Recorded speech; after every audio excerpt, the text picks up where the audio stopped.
Hello student, कैसे हैं आप। तो आज हम लोग स्टार्ट कर रहे हैं 7th क्लास का मैथमेटिक्स का पहला चैप्टर, जिसमें हम लोग को पढ़ेंगे पूर्णांक के बारे में।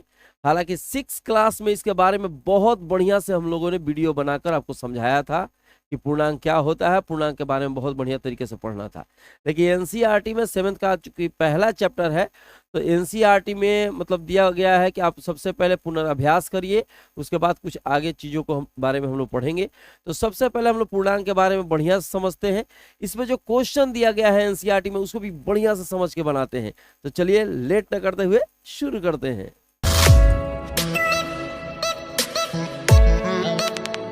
देखिए, सबसे पहले पूर्णांक के बारे में हम समझेंगे कि पूर्णांक होता क्या है। ठीक है, समझने का बढ़िया से। देखिए, पहले प्राकृतिक संख्याओं के बारे में आप जानिए कि प्राकृतिक संख्या क्या होती है। हालांकि प्राकृतिक संख्याओं के बाद टिकटिकी चल रही है, थोड़ा सा देख लें। चलिए, चल रही है। प्राकृतिक संख्याओं के बारे में आप जानते भी होंगे कि प्राकृतिक संख्या क्या होती है, नेचुरल नंबर क्या होता है। तो प्राकृतिक संख्या क्या होता है मेरे भाई? प्राकृतिक संख्या गिनती की संख्या को कहते हैं प्राकृतिक संख्या, जिसको हम काउंट कर सकें। 1 2 3 4 5 6 7 अनंत तक गिनते रह जाओगे, सारा का सारा जो होगा, ये गिनती की संख्या जो होगी, ये आपकी हो जाएगी प्राकृतिक संख्या। तो अगर कोई पूछे प्राकृतिक संख्या क्या है मेरे भाई, तो कहिए गिनती की संख्या को हम क्या कहते हैं? प्राकृतिक संख्या कहते हैं। अब इसके बाद समझिए पूर्ण संख्या। ठीक है, थोड़ा थोड़ा बता दें, हालांकि इसके बारे में अभी भी बता रहे हैं कि पहले बता चुके हैं 6th क्लास में, बढ़िया से समझा चुके हैं। लेकिन थोड़ा नहीं जानिएगा तो डायरेक्ट पूर्णांक पर आ जाएंगे और उसके बाद सवाल बनाने लगेंगे तो वो माथा के ऊपर से भाग जाएगा। ठीक है, तो पूर्ण संख्या क्या है? इसमें एक जीरो लगा दो। अगर जीरो आप लगा देते हैं गिनती की संख्या में, और कहाँ तक जाएगा? अनंत। इसको अनंत कहा जाता है। जो इस तरह से लिखा गया है, इसको अनंत कहा जाता है। तो जीरो लगा दिए तो इसको कहेंगे पूर्ण संख्या। क्या बोलेंगे? पूर्ण संख्या। इसको अब इधर साइड से जो 1 से लेके आगे की तरफ दिख रहा है, कोई इसके आगे चिन्ह नहीं है। 1 के आगे कोई चिन्ह नहीं है, 2 के आगे कोई चिन्ह नहीं है, 3 के आगे कोई चिन्ह नहीं है। तो जब अंक में किसी प्रकार का कोई चिन्ह नहीं होता है तो धनात्मक होता है। क्या होता है मेरे भाई? जब कोई भी चिन्ह नहीं है तो धनात्मक होता है। ठीक है, और जीरो के नीचे अगर जाइएगा तो ऋणात्मक बन जाता है। जैसे मान लीजिए कि जीरो के जैसे इधर है ना 1 2 3 4, उसी तरह जीरो के किनारे जाइएगा तो -1 हो जाएगा, -2 हो जाएगा, -3 हो जाएगा। इसी तरह से आगे की तरफ मतलब इधर साइड में बढ़ेगा। तो जैसे जैसे आप बाएं आ रहे हैं, ये मेरा बायां हाथ है, ये दाहिना हाथ है, जीरो से दाहिने की तरफ बढ़िएगा, धनात्मक होगा। जीरो से बाएं की तरफ बढ़िएगा, ऋणात्मक हो जाएगा। इधर साइड में बढ़ते हैं तो वैल्यू बढ़ता है, इधर साइड में बढ़ते हैं तो वैल्यू घटता है। जैसे यहाँ पे 1 से बड़ा 2 है, 2 से बड़ा 3 है, 3 से बड़ा 4 है। इसके उल्टा यहाँ पे है श्रीमान, -1 से बड़ा -2 है, -1 से छोटा -2 है, -2 से छोटा -3 है, -3 से मतलब माइनस लगाने के बाद जो बड़ा अंक होता है वो छोटा में हो जाता है, छोटा अंक वाला बड़ा हो जाता है। ठीक है, उसी प्रकार धनात्मक है तो जानते ही हैं इसके बारे में कि 1 2 3 इस तरह से बढ़ रहे हैं तो धनात्मक संख्याएं होंगी। तो इसी का जो संग्रह आपको दिखाई दे रहा है, यहाँ पे ऋणात्मक है, जीरो है, और इधर साइड में धनात्मक है, ये बीच की कड़ी है जीरो। तो यहाँ जो आपको टोटल संग्रह दिखाई दे रहा है, ये भी अनंत तक जा सकता है, ये भी अनंत तक जा सकता है। टोटल संग्रह को हम कहते हैं पूर्णांकों का संग्रह। ये पूर्णांक का संग्रह हो गया। जितनी भी संख्याएं हैं इसको हम मिलाकर कहते हैं पूर्णांक। क्या बोलते हैं? इंटीजर्स पूर्णांक कहा जाता है। तो इसको कहते हैं, तो 2 प्रकार का हो गया। ठीक है, इसको कहते हैं धनात्मक पूर्णांक, और इसके जीरो के नीचे वाला कहते हैं ऋणात्मक पूर्णांक। फिर से समझ लीजिए। ठीक है, गिनती की संख्या को कहते हैं प्राकृतिक संख्या। जीरो मिलाकर अगर प्राकृतिक संख्या सम्मिलित कर दीजिएगा तो हो जाएगा पूर्ण संख्या। और जीरो के नीचे आइएगा ऋणात्मक होता है, जीरो के इधर जाइएगा धनात्मक होता है। ये टोटल का टोटल अगर संख्या को हम देखें कि क्या है, तो कहा जाएगा मेरे भाई ये पूर्णांक है, ये पूर्णांकों का संग्रह है। अब इधर जीरो के नीचे वाला कहेंगे ऋणात्मक पूर्णांक, और जीरो के इधर साइड वाला को कहेंगे हम धनात्मक पूर्णांक। तो अगर आपसे कोई पूछे कि पूर्णांक कितना होता है मेरे भाई, तो पूर्णांक 2 प्रकार का होता है, एक धनात्मक पूर्णांक होता है, एक ऋणात्मक पूर्णांक होता है। चलिए अब इसी पर क्वेश्चंस बनाएंगे। अब ये तो थोड़ा ध्यान रखना मेरे भाई फटाक से, जो अभी बताए हैं, इधर साइड में जो भी होगा धनात्मक होगा, इधर साइड में जो भी होगा ऋणात्मक होगा। चलते हैं पहले क्वेश्चन पे। ये क्वेश्चन दिया गया है, हालांकि 6th क्लास में भी इसके बारे में उल्लेख था। एनसीईआरटी पढ़ना एकदम जरूरी है। कंपटीशन वाले हैं तो बहुत ज्यादा जरूरी है मेरे भाई एनसीईआरटी। और 7th क्लास में है तो कोई बात ही नहीं है, पढ़ना एकदम जरूरी है। पहला क्वेश्चन देखिए, किसी विशिष्ट दिन विभिन्न स्थानों के तापमान को डिग्री सेल्सियस में निम्नलिखित संख्या रेखा द्वारा दर्शाया गया है। ये संख्या रेखा है, इस संख्या रेखा पर जो भी आपको दिखाई दे रहा है ये टेम्परेचर है, ये तापमान है, और डिग्री सेल्सियस के रूप में है। डिग्री, इसको कहते हैं 0 डिग्री सेल्सियस। तो यहाँ पे आपको दिखाई दे रहा है, यहाँ 0 0 दिख रहा है मेरे भाई, ये 0 दिखाई दे रहा है। तो 0 से इधर जाएंगे तो धनात्मक, अभी हमने समझाया है, अभी समझाए हैं। 0 से इधर धनात्मक, 0 से इधर ऋणात्मक। कंडीशन यहाँ पर भी सेम है, 0 से इधर चल रहे हैं धनात्मक, 0 से इधर चलेंगे ऋणात्मक। अब इसमें देखिए 1 2 3 4 5 शिमला का जो साइन दिया गया है, यहाँ शिमला लिखा गया है, शिमला का यहाँ साइन जो दिया गया है 5 के जगह पर दिया गया है। इसका मतलब हुआ कि शिमला का टेम्परेचर 5 डिग्री सेल्सियस है। 10 के बाद और 15 के बीच में ऊटी लिखा है इस स्थान पे, कलर थोड़ा बदल के हम आपको बताते हैं, ठीक है। इस स्थान पे, यहाँ पे दिखाई दे रहा है वो, ठीक है। तो ये स्थान कौन सा स्थान है, देखो 10 11 12 13 14, तो ऊटी जो है वो 14 डिग्री सेल्सियस पे है। कितना है मेरे भाई, 14 डिग्री सेल्सियस पे है, 14 डिग्री सेल्सियस। उसी प्रकार से देखेंगे बेंगलोर जो है वो 20 के बाद क्या है मेरे भाई, 21 22 डिग्री सेल्सियस पे है, ठीक है। श्रीनगर को देखो तो श्रीनगर 0 से नीचे है, हमने क्या बताया, 0 से जब भी आप नीचे जाते हैं तो माइनस में हो जाता है, ऋणात्मक पूर्णांक काउंट हो जाता है। देखो 0 से नीचे 1 2, तो श्रीनगर जो है -2 डिग्री सेल्सियस पे है, 2 डिग्री सेल्सियस, लेकिन माइनस में होगा। उसी प्रकार यहाँ पे आए हैं तो 5 के बाद 6 7 8, जो लाहौल स्पीति है उसका जो टेम्परेचर है वो -8 डिग्री सेल्सियस है, ठीक है। अब इसी में क्वेश्चन जो पूछा गया है उसके बारे में बढ़िया से ध्यान है, जवाब देंगे।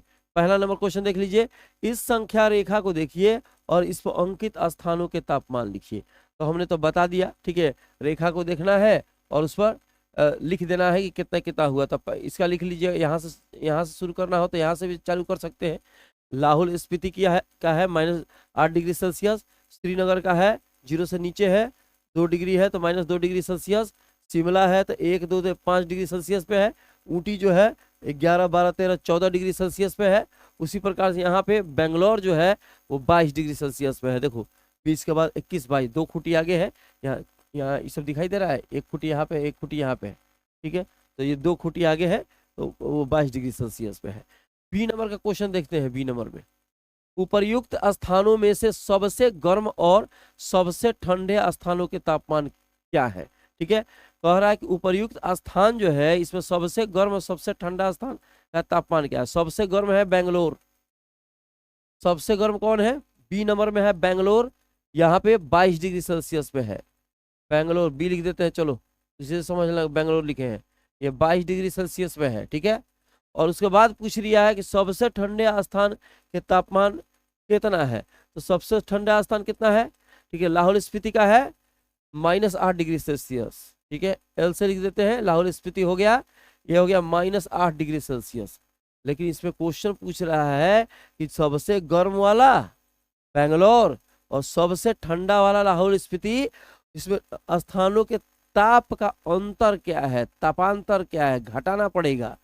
अंतर का मतलब घटाओ, तो घटाइए, ठीक है। तो 22 डिग्री सेल्सियस अंतर लिखो यहाँ पे, अंतर हो जाएगा 22 degree Celsius -8 degree Celsius. 22 degree Celsius में से -8 डिग्री सेल्सियस को हम माइनस करेंगे, ठीक है। देखो समझो, 22 डिग्री सेल्सियस -8 डिग्री सेल्सियस का अंतर, तो यहाँ तो ये लिख दिए और अंतर के लिए ये चिन्ह दे दिया। अगर योगफल कहता तो प्लस देते। तो एक नियम क्या होता है, माइनस माइनस प्लस होता है, नियम समझ लो। माइनस से माइनस का जब गुणा करेगा तो माइनस आएगा, प्लस आएगा, और प्लस से प्लस का जब गुणा करेगा मेरे भाई तो प्लस आएगा, और प्लस से माइनस का जब गुणा करेगा मेरे भाई तो माइनस आएगा। इसका मतलब एक जात का जब तुम गुणा करते हो तो वहां पे क्या आता है, धनात्मक राशियां आती हैं। 2 एक जैसे हैं धनात्मक, 2 एक जैसे हैं धनात्मक, अलग अलग हो गया तो ऋणात्मक। यहाँ थोड़ा ध्यान देंगे, यहाँ माइनस है यहाँ माइनस है, एक जात है तो इसको गुना करेंगे तो प्लस हो जाएगा, ठीक है। 8 डिग्री सेल्सियस तो हो जाएगा यहाँ पे ये जोड़ोगे तो 30 डिग्री सेल्सियस आएगा।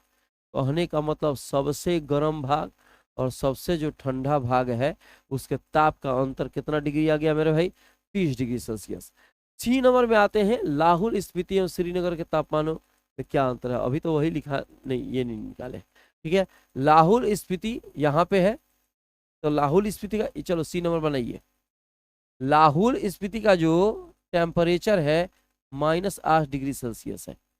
काउंट कर लो, नहीं आता है तो काउंट कर लो। देखो यहाँ 0 से काउंट करो, 1 2 3 4 5 6 7 8, -8 डिग्री सेल्सियस है लाहौल स्पीति का। श्रीनगर कितना है मेरे भाई? 0 से इधर, ठीक है।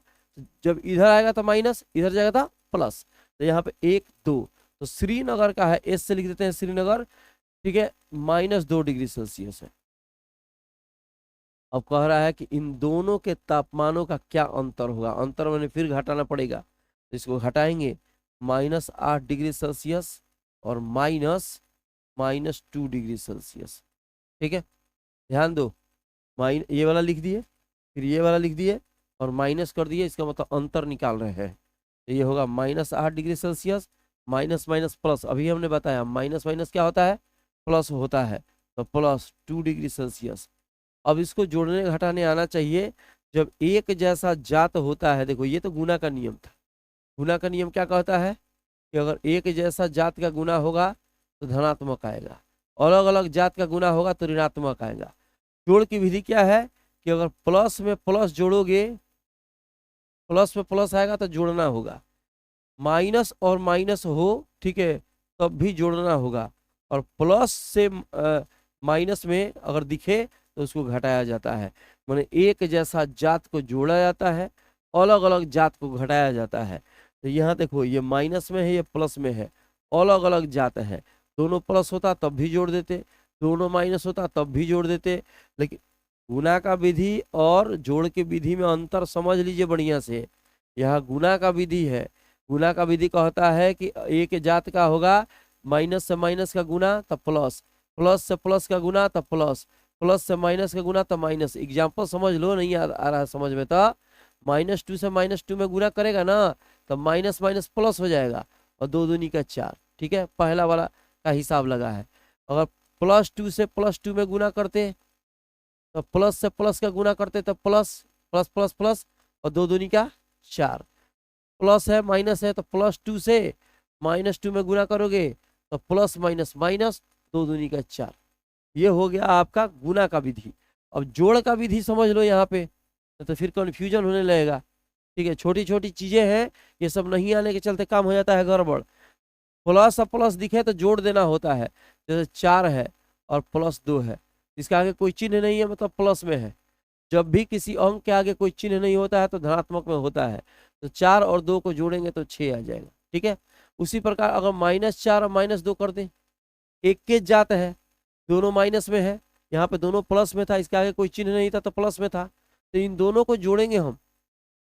गुना का विधि हम पढ़ा दिए, जोड़ घटा बता रहे हैं अभी, ठीक है। तो 4 और 2 को जोड़ देंगे, बिना सोचे हुए जोड़ देंगे। अब दिमाग में नहीं लाना चाहिए कि बीच में माइनस है तो घटा देंगे का दूना। 4 और 2 बिना सोचले जोड़ दो, कहे कि ये भी माइनस में, ये भी माइनस में है, तो 4 और 2 6, और बड़ा वाला का चिन्ह इसके सामने रख दीजिए। नियम समझ लो, 2 गो प्लस है जोड़ देंगे, 2 गो माइनस है जोड़ देंगे, और बड़का का चिन्ह रख के सटा देंगे।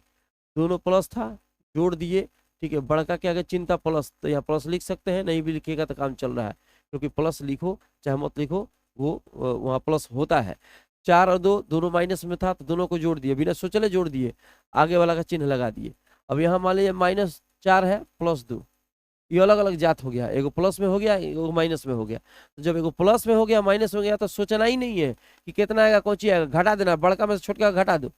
4 में से 2 गया 2, अब बड़का का चिन्ह आगे लगा देते हैं, ठीक है। कहने का मतलब ये है कि अलग जात होगा तो घटा देंगे, बड़का का चिन्ह आगे लगा देंगे, बड़ा वाला का चिन्ह आगे लगा देंगे। जैसे मान लो यहाँ पे रहता, ठीक है, तो ये अलग जात ये अलग जात घटा देंगे फटाक से ना, ऐसे रहता, ये अलग जात घटा देंगे फटाक से, तो हो गया 2।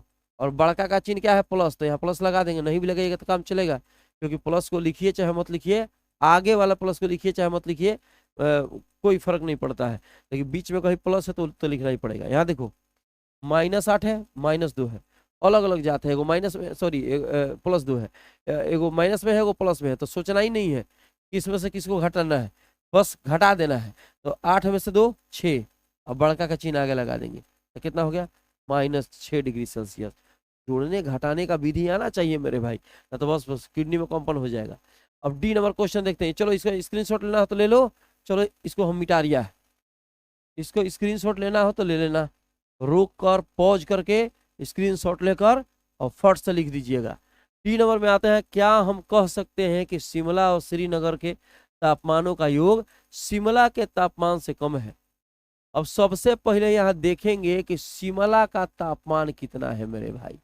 शिमला कितना है, 0 से इधर साइड में है, मतलब धनात्मक में होगा तो 5 डिग्री सेल्सियस है। क्या है मेरे भाई, 5 डिग्री सेल्सियस।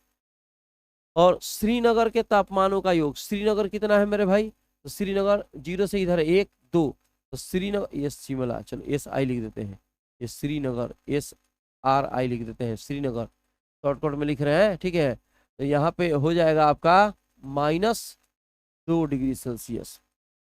तापमानों श्रीनगर के तापमानों का योग शिमला के तापमान से कम है। अब इनको जोड़ो, ठीक है, योग निकालो, तो इनको योग निकालेंगे तो 5 डिग्री सेल्सियस और प्लस -2 डिग्री सेल्सियस, ठीक है। इसको और इसको क्या कर रहे हैं, जोड़ रहे हैं, तो 5 का 5 प्लस माइनस माइनस, तो 5 में से 2 गया कितना, 3, 3 डिग्री सेल्सियस आ गया। अब कह रहा है कि जो जोड़े हुए हैं आप, जब दोनों को जोड़े हैं, जो वैल्यू आया है वो शिमला से ज्यादा है या कम है। या क्वेश्चन को देखो, शिमला और श्रीनगर के तापमानों का योग शिमला के तापमान से कम है कि ज्यादा है। तो शिमला का तापमान तो मेरे भाई 5 डिग्री सेल्सियस था, और यहाँ जो योग आया है 3 डिग्री सेल्सियस है, तो इसकी जो वैल्यू है, योग की वैल्यू है, शिमला से कम है, ठीक है। तो यहाँ क्या लिख रहा है, योग शिमला के तापमान से कम है, तो हाँ, शिमला के तापमान से दोनों का योग क्या आ रहा है, कम आ रहा है। शिमला का तापमान 5 डिग्री, योग का तापमान 3 डिग्री, तो इससे इसकी वैल्यू कम है। उसके बाद भी क्वेश्चन इसमें जोड़ा गया है, क्या इन दोनों स्थानों के तापमान का योग श्रीनगर के तापमान से भी कम है। कह रहा है कि दोनों को जब जोड़ रहे हैं, यहाँ पे 3 डिग्री जो है वो श्रीनगर से कम है कि ज्यादा है। यहाँ देखो, श्रीनगर कितना है, -2 डिग्री सेल्सियस, योग कितना है, 3 डिग्री सेल्सियस, ये है ऋणात्मक में, ये है धनात्मक में, तो इससे कम नहीं है, ठीक है। श्रीनगर का तापमान से योग का तापमान ज्यादा है, योग ज्यादा है, श्रीनगर का तापमान कम है। यहाँ पे योग कम है और श्रीनगर शिमला का तापमान उससे ज्यादा है। क्लियर हो चुका है, ठीक है। आगे चलते हैं, फटाक फटाक इसका स्क्रीनशॉट लेते रहो और समझते रहो। किसी प्रश्नोत्तरी में सही उत्तर के लिए धनात्मक अंक दिए जाते हैं, ठीक है। कोई प्रश्नोत्तरी है, ठीक है, प्रश्न का उत्तर, ठीक है, उसमें जो सही उत्तर के लिए धनात्मक अंक दिए जाते हैं, गलत उत्तर के लिए ऋणात्मक अंक दिए जाते हैं। यदि 5 उत्तरोत्तर चक्करों में जैक द्वारा प्राप्त किए गए अंक 25 है, एक 25 है, एक -5 है, एक -10 है, 15 है, 10 है, तो बताइए अंत में उनके अंकों का कुल योग कितना। बस इसको जोड़ देना है। कुल योग का मतलब कह रहा है कि कोई प्रश्न उत्तरी है, उत्तर वाले हैं, उत्तर देखा गया, तो प्रश्न का जब उत्तर देखा जा रहा है तो जहां गलत हो रहा है उसके लिए ऋणात्मक लिखा जा रहा है, जहां सही हो रहा है उसके लिए धनात्मक लिखा जा रहा है, ठीक है। अब कह रहा है कि इतने सारे अंक उसमें लिखे गए हैं, तो इनका योग कितना होगा, मतलब सबको हम क्या करेंगे, सबको हम जोड़ देंगे, सबको क्या करेंगे मेरे भाई, जोड़ देंगे। तो देखिए 25, ये plus minus minus, plus minus minus, अभी गुना का मेथड बताए थे हम, और ये 15 में 10 जोड़िए, ये हो जाएगा मेरे भाई 25, 25 और 25 कितना, 50। ये एक जात का है, ये भी प्लस में, ये भी प्लस में है, हमने जोड़ दिया। और यहाँ पे क्या है, -5 और -10, ये एक जात का है, एक जात वाला जुटेगा, बताए थे एक जात वाला जुटेगा, तो -5 और -10 -15, कैसे -15, दोनों को जोड़ दिया, अब बड़का का चिन्ह आगे लिख दिया, अब 50 में से 15 घटा दीजिए, 35 आ जाएगा, आंसर हो गया, ठीक है। समझ में आ रही है। चलो अगला क्वेश्चन देखते हैं। सोमवार को श्रीनगर का तापमान -5 डिग्री सेल्सियस था। मंडे को जो तापमान है मेरे भाई वो हो गया -5 डिग्री सेल्सियस। मंगलवार को तापमान 2 डिग्री सेल्सियस कम हो गया, घट गया। मंगलवार को जो तापमान हो गया ट्यूसडे को, वो तापमान 2 डिग्री और घट गया। इसका मतलब हुआ कि 2 डिग्री इसमें से घटाएंगे, 2 डिग्री इसमें से घटाएंगे। मंडे को था, ट्यूसडे को कितना है, जितना था उसमें से 2 डिग्री घट गया। सेम जात है, जब सेम जात है तो जोड़ देंगे, जोड़ने पर क्या होगा, 5 और 2 7, और बड़का का चिन्ह आगे लगा देंगे।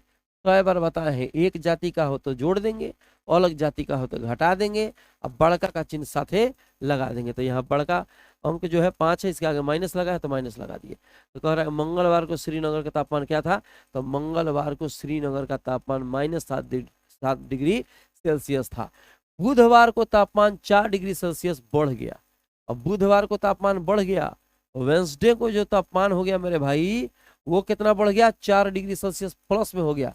अब इतना देखो, समझो पहले, मंडे से इतना था, ट्यूसडे को इतना आ गया, बुधवार को तापमान 4 डिग्री बढ़ गया। बुधवार को तापमान कितना था, तो जब 4 डिग्री इसमें से बढ़ गया, इसमें 4 डिग्री जोड़ेगा ना जी, ठीक है। इससे 2 डिग्री घटा, और फिर बुधवार को 4 डिग्री बढ़ गया तो प्लस। तो क्या बताया है, जब अलग अलग जात का हो तो घटा देंगे, बिना सोचल है। तो 7 में से 4 गया 3 डिग्री सेल्सियस, लेकिन बड़का के आगे माइनस है तो माइनस लगा दिए। तो कह रहा है कि बुधवार को तापमान कितना था, तो बुधवार को तापमान -3 डिग्री सेल्सियस था। समझ में आ रही है। अगला क्वेश्चन देखते हैं। ये क्वेश्चन देखिए, बहुत बढ़िया क्वेश्चन है। एक हवाई जहाज समुद्र तल से, टिकटिकी चल रही है मेरे भाई, चलिए बहुत बढ़िया। एक हवाई जहाज समुद्र तल से 5000 मीटर की ऊंचाई पर उड़ रहा है। समुद्र का तल है, रुको थोड़ा सा रेड कलर लेंगे तो दिखाई देगा। कलर दिख रही है जी, है कलर दिख रहा है। पर ये समुद्र का तल है, यहाँ से इसकी जो ऊंचाई है 5000 दिखाई भी दे रहा है। यहाँ से इसकी ऊंचाई 5000 है, और इसके नीचे एक पनडुब्बी चल रहा है, उसी के तल के नीचे। तल के ऊपर हवाई जहाज चल रही है 5000, एकदम 5000 ऊंचाई पे, 5000 मीटर पे। और यहाँ से एकदम तल से नीचे कितना है, 1200 मीटर नीचे एक पनडुब्बी तैर रही है समुद्र तल में, ठीक है। अब क्वेश्चन को बढ़िया से समझा जाए तो यहाँ पूछ लिया है, तैरती हुई पनडुब्बी के ठीक ऊपर है, पनडुब्बी के ये ठीक ऊपर है, पनडुब्बी और हवाई जहाज के बीच की ऊर्ध्वाधर दूरी कितनी। यहाँ से इसकी दूरी 5000, ठीक है। तल से हवाई जहाज की ऊंचाई कितनी, तल से हवाई जहाज की ऊंचाई 5000 मीटर। तल से पनडुब्बी पनडुब्बी पनडुब्बी की गहराई, नीचे है तो गहराई लिखते हैं, ये हो गया 1200 मीटर, ठीक है। तो कह रहा है पनडुब्बी से इसकी दूरी कितनी, जोड़ देंगे। यहाँ से इसको जाने में 1200, और फिर 1200 से यहाँ जाएगा तो 5000, तो टोटल कितना, टोटल हो जाएगा 5000 और प्लस 1200, तो जोड़ दिए तो कितना आया मेरे भाई, ये हो गया 6200 मीटर, ठीक है। क्लियर है। और यहाँ से यहाँ जाओगे कि पनडुब्बी से निकलकर तल पे जाएगा तो 1200 तय करना पड़ेगा पानी के ऊपर, और फिर वहां से वहां जाएगा तो 5000 जहाज पकड़ने के लिए, तो टोटल मिलके जोड़ेगा ही ना, ठीक है। चलिए आगे चलते हैं।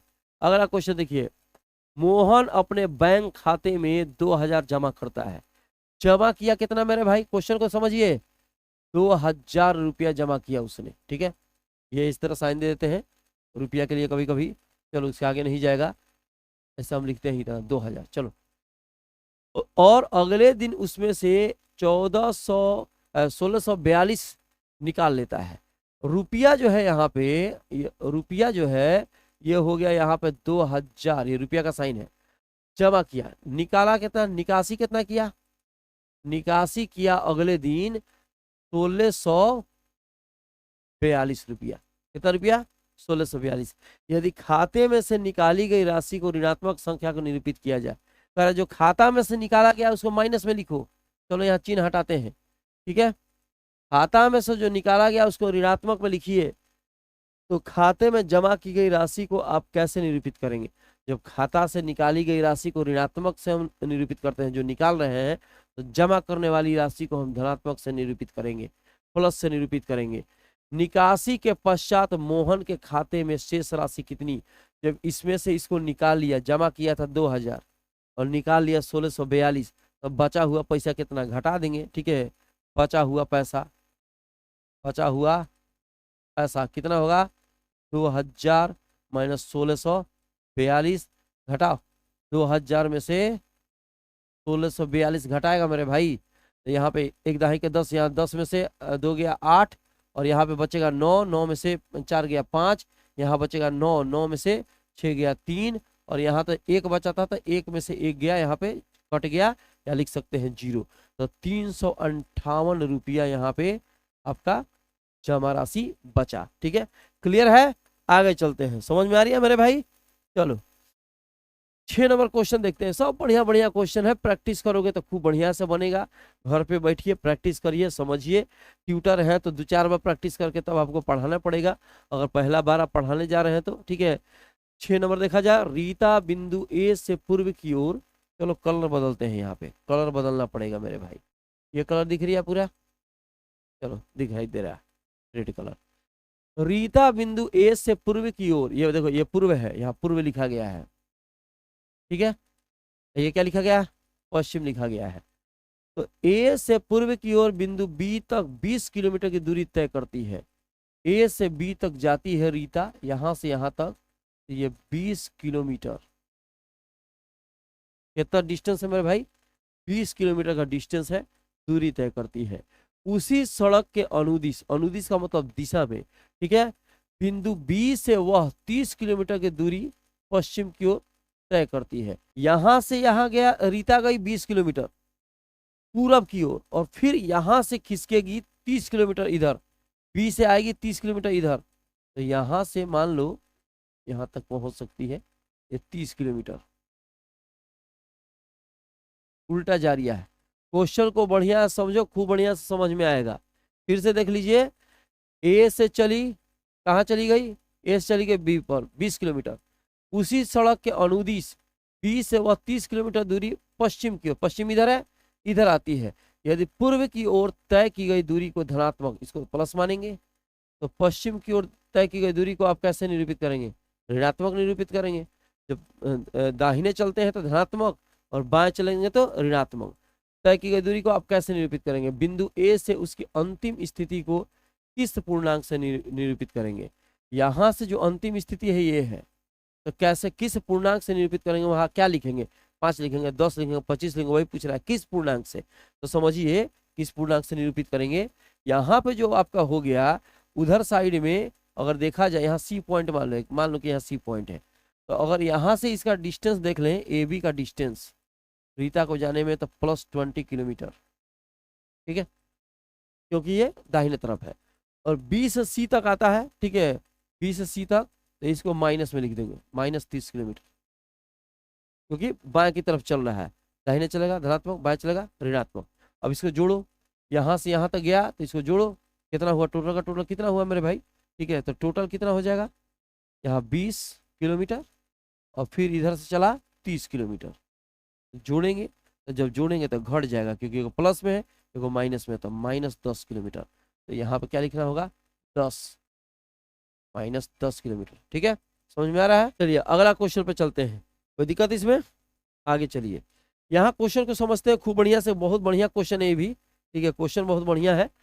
किसी मायावी वर्ग में प्रत्येक वर्ग, प्रत्येक पंक्ति, प्रत्येक स्तंभ एवं प्रत्येक विकर्ण की संख्याओं का योग समान होता है। ध्यान देंगे, हई जो है इसको कहा जाता है, ये जो आपको दिखाई दे रहा है मेरे भाई, यह स्तंभ होता है। ये ऐसे दिखाई दे रहा है, ये पंक्ति होता है। और तिरछा तिरछी जो हई से दिख रहा है, हई से और हई से, इसको विकर्ण कहते हैं। समझ में आ रही है? हई हो जाता है आपका स्तंभ, हई हो जाता है पंक्ति, माने ऐसे ऐसे ऐसे ऐसे पंक्ति, और हई हो जाता है विकर्ण। अब इसमें देखेंगे कि कितना स्तंभ है। एक स्तंभ है, 2 स्तंभ है, 3 स्तंभ है, और 3 पंक्तियां भी हैं। 1 2 3 पंक्तियां भी हैं। विकर्ण कितने हैं? एक विकर्ण है, दूसरा विकर्ण है। तिरछा तिरछी जो कोना कोनी मिला रहे उसको विकर्ण बोलते हैं। अब इस क्वेश्चन को समझते हैं। कह रहा है किसी मायावी वर्ग में प्रत्येक पंक्ति प्रत्येक स्तंभ प्रत्येक विकर्ण की संख्याओं का योग समान होता है। मायावी जो वर्ग होता है उसमें पंक्ति को जोड़िएगा तब उतना ही वैल्यू मिलेगा। किसी भी पंक्ति को किसी भी स्तंभ को जोड़ेंगे उतना ही वैल्यू मिलना चाहिए और किसी विकर्ण को जोड़ेंगे उतना ही वैल्यू मिलना चाहिए। बताइए कि निम्नलिखित में से कौन सा वर्ग मायावी है, ये सही है कि ये सही है। तो कैसे जोड़ के देखेंगे, पहले पहला पंक्ति को जोड़िए। तो पहला पंक्ति को जोड़ेंगे तो 5 -1 -4, तो -1 का -4 कितना, चाहे 5 में से 1 घटा दो 4, 4 में से 4 गया 0। ठीक है, दूसरा पंक्ति को देख लो, -5 -2 7, -5 -2 -7, दोनों एक जात का है, जोड़ देंगे और +7 घटा देंगे 0 आ जाएगा। फिर 0 में 3 -3 0 आ गया, 3 में से 3 खत्म हो गया 0। सबको जोड़े हैं बराबर है, ये हम लोग पंक्ति जोड़े हैं। स्तंभ जोड़ के देखिए, स्तंभ जोड़िए तो मेरे भाई, स्तंभ 5 प्लस माइनस और प्लस 0, पहला जोड़े हैं 5 में से 5 गया 0। इसको जोड़ के देखो, -1 -2 +3, ठीक है, -1 -2 -3 होता है, -3 में से 3 चला गया 0। इसको जोड़ो, -4 7 -3। भाई मेरे जोड़ने घटाना सीख जाओ बढ़िया से, वो जोड़ने घटाना सीख जाओ, कोई दिक्कत नहीं होगा, ना तो बस बस कल्याण होते रहेगा। -4, 4 7 में से 3 घटा दो, ये 4, ये प्लस में है वो माइनस में है, घटेगा तो क्या होगा 0। ये हमने घटा दिया स्तंभ को और पंक्तियों को। अब कह रहा विकर्ण भी घटाइए, चलो ये विकर्ण घटाइए, देख रहा है मेरे भाई, पहला विकर्ण घटाइए, 5 -2 -3, तो कितना होगा, 5 में से 2 गया 3 और 3 में से 3 गया 0। इसको घटाया 3 आया है, इसी तरह लिख दिए हैं, उसके बाद 0 हो गया। भाई ये घटाइए तो, जोड़िए तो, 0 -2 -4 आ जाएगा -6। ये एक जाति का है, ये माइनस में, ए भी माइनस में, तो जोड़ देंगे। अब सब 0 आ रहा है लेकिन एक जगह वैल्यू बदल गई, यहाँ पे वैल्यू क्या हो गई, बदल गई। इसका मतलब हुआ ये मायावी वर्ग नहीं है। तो मायावी वर्ग के लिए क्या चाहिए, हर तरफ से जोड़ेंगे तो उसकी वैल्यू क्या आनी चाहिए, बराबर आनी चाहिए। दूसरा वाला को देख लो, इसी तरह फटफट अब जोड़ते हैं। चलो इसको जोड़ो, पहला वाला 1 -4 -6, तो ये क्या हुआ -9, जोड़ के देख लेना मेरे भाई, अब जोड़ घटाव नहीं बताने जाएंगे। इसको जोड़ो, -10 -3 4, तो -10 और -3 कितना, -13, और ये प्लस में है, ये +4, ये हो गया -9। 0 में जोड़ो, अब तीसरा वाला को जोड़ो, ये भी -9, ये तो बराबर आ रहा है अभी, ठीक है।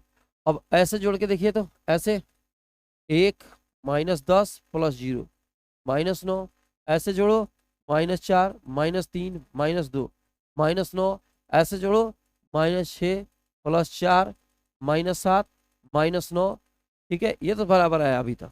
अब विकर्ण जोड़ के देखते हैं, इसको जोड़ो तो 1 -3 -7, तो -3 -7 -10, इसमें से घटा दो -9, और यहाँ पे इसको -6 -3 +0, ये हो गया -9।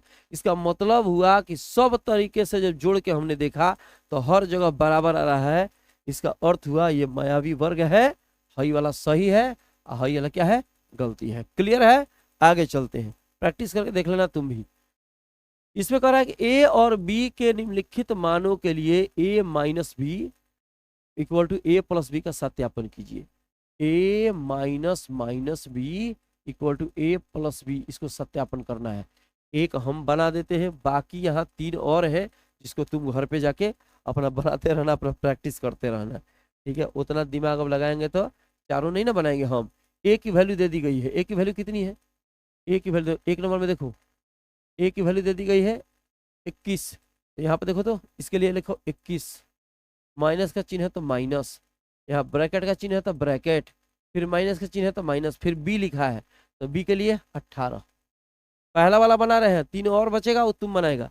ए के लिए 21, माइनस का माइनस, माइनस का माइनस, बी है तो 18 इक्वल टू, ए के लिए फिर 21 और प्लस का प्लस, और बी के लिए 18। जोड़ के देखो, अगर दोनों तरफ से बराबर आता है तो कहेंगे सत्यापित है। ये 21 हो गया और ये माइनस माइनस प्लस, ये 18, 21 + 18 आ गया बराबर। इसका मतलब हुआ ये सत्यापित हो रहा है। तो भाई सबको उसी तरह से निकाल देंगे, ठीक है, कोई बहुत बड़ा चीज नहीं है, तो बराबर आइबे करेगा। लेकिन अब दिया है तो प्रैक्टिस कर लीजिएगा। इसमें भी ज्यादा कुछ नहीं बताएंगे, फटाफट फटाफट एक दो क्वेश्चन बता देंगे। देखो इसमें दिया है 3 साइन, जो आपको दिया गया है यहाँ पे ABCDE। इसमें जो क्वेश्चन दिया गया है कि जो यहाँ दिया गया है, फिर एक यहाँ दिया गया, बीच में बॉक्स दिया गया है, तो ये अगर बराबर होगा इसके तो बराबर का चिन्ह, इसकी वैल्यू ज्यादा होगी तो ग्रेटर देन। ग्रेटर देन कैसा होता है, ऐसे नीचे लिखते हैं, ग्रेटर देन होगा तो ऐसे, ठीक है। इधर के वैल्यू ज्यादा होगी, उधर का कम तो ग्रेटर देन का साइन, इधर का ज्यादा होगा इधर कम तो लेस देन का साइन, और दोनों तरफ का बराबर होगा तो बराबर का साइन। और पहला वाला हम बनाते हैं, बाकी सब तुम बनाते रहना, ठीक है। याद रखना है कि इधर जिधर टोटी उधर छोटी, ठीक है। जिधर टोटी होगा उधर का वैल्यू छोटा हो जाएगा, है ना, टोटी है उधर का वैल्यू छोटा हो जाएगा, है का वैल्यू क्या होगा, जिधर मुंह खुला है वो बड़ा होगा। अब डिपेंड करता है कि इधर का बड़ा है तो इधर इस तरह से बनाएंगे, उधर का बड़ा होगा तो इधर इस तरह से बनाएंगे, बराबर होगा तो बराबर का चिन्ह दे देंगे। ये पहला वाला में देख लो तो ए नंबर में, ए नंबर में देखिए यहाँ -8 और +-4 ये दिया गया है। जोड़ के देखो तो पहले, -8 का -8 प्लस माइनस माइनस, एक के जात का है, ये भी माइनस में ये भी माइनस में, सोचना ही नहीं है, जोड़ देना है। 8 4 12, बड़का के आगे माइनस है लगा देंगे, बता दिए हैं आपको तरीका, ठीक है। वहां पे देख लीजिए आप उस इधर साइड में -8 -4, ये हो गया -8, और यहाँ देखो माइनस माइनस प्लस 4, 8 में से देखो यहाँ पे अलग अलग जात है, एगो प्लस में है एगो माइनस में है, कुछ सोचना ही नहीं है, घटा देना है, फटाक से घटा देना है। इसमें सोच के क्या करेगा, अलग अलग जात का घटा देंगे, 8 में से 4 गया 4, लेकिन यहाँ पर क्या चिन्ह है, माइनस का चिन्ह बड़का के आगे लगा दिया। तो हम क्या बताए थे कि अगर छोटी वैल्यू है, अगर 12 और 4 की बात होती तो 12 बड़ा है 4 क्या है, छोटा है, लेकिन -12 है -4 है तो यहाँ पे 4 बड़ा हो जाएगा। माइनस लगने के बाद छोटा जो अंक होता है वो बड़ा हो जाता है, और बड़ा वाला अंक छोटा हो जाता है। जैसे आपसे कहें कि 7 और 3 में कौन बड़ा है, तो 7 बड़ा है, जाहिर सी बात है, लेकिन अगर माइनस लगा दें तो कहा जाएगा कि -3 बड़ा हो गया और -7 क्या हो गया, छोटा हो गया। तो यहाँ पे जो ये आ रहा है इधर साइड का -4 आ रहा है, माइनस में है, तो ये बड़ा है और ये क्या है, छोटा है, तो जो बड़ा रहेगा उधर मुंह खोल देंगे, ठीक है। तो हेने हो जाएगा यहाँ पे इस तरह से, इसको लेस देन पढ़ा जाता है। दिखाई दे रहा है, या ब्लैक से बना दें, रेड से बना देते हैं, दिखाई दे रहा है, इस तरह से वो बना देंगे।